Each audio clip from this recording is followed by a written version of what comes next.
The Voice 2026, on s'est vu plusieurs fois ce lien caché avec Jeanne de la Star AC qui fait parler. Yo la team.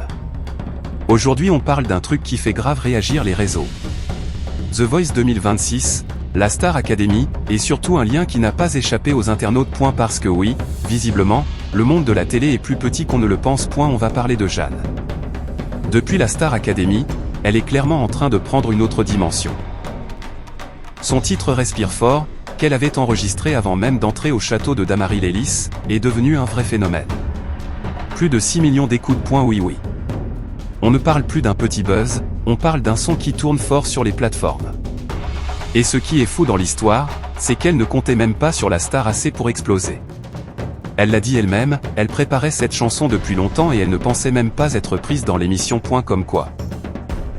Parfois tu bosses dans l'ombre, et la lumière arrive d'un coup. Résultat, elle signe chez Sony Music, via le label Faubourg 26. Là on est sur du très lourd. C'est plus la cour de récré, c'est l'industrie. Mais attends, c'est là que ça devient intéressant. Samedi 28 février 2026, TF1 lance la nouvelle saison de The Voice. Et là, Guilherme débarque sur scène. Dos au coach. Il balance une version ultra énergique de Pas de Boogie Woogie d'Eddie Mitchell. Franchement, il a retourné le plateau. Les réseaux s'enflamment direct. Parmi les réactions. Jeanne. Elle poste, mais purée Guilherme. Et là.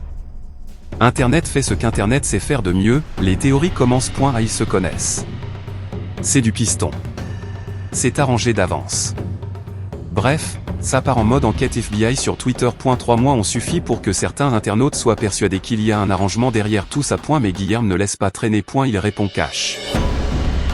Si on avait été pistonné, t'aurais entendu parler de nous depuis bien longtemps.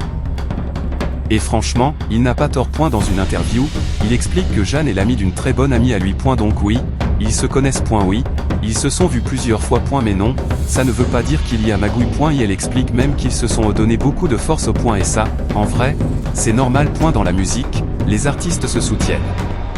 Ils s'encouragent. Voir quelqu'un qui croit en toi, ça booste. Et Guilherme le dit clairement. Ça fait vraiment plaisir.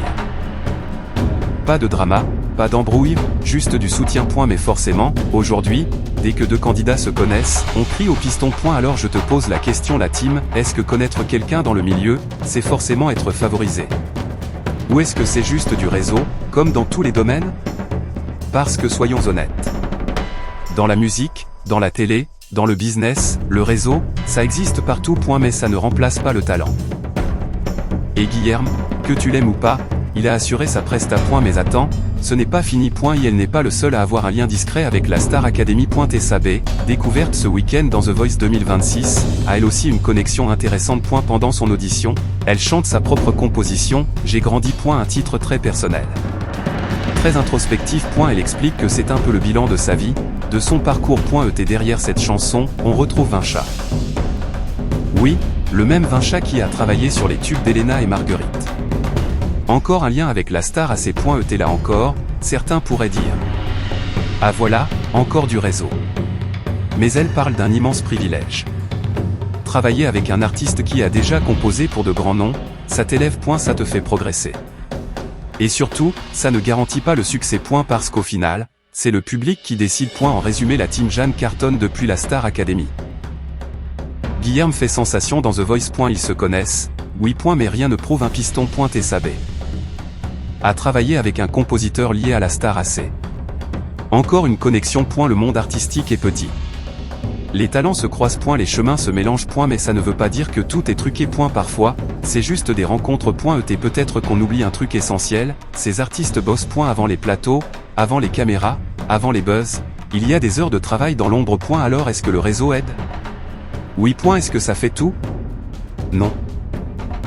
Maintenant j'ai envie de vous entendre. Pour vous, c'est du piston, ou juste le monde de la musique qui fonctionne comme ça? Voilà les amis, c'était Actus sans filtre.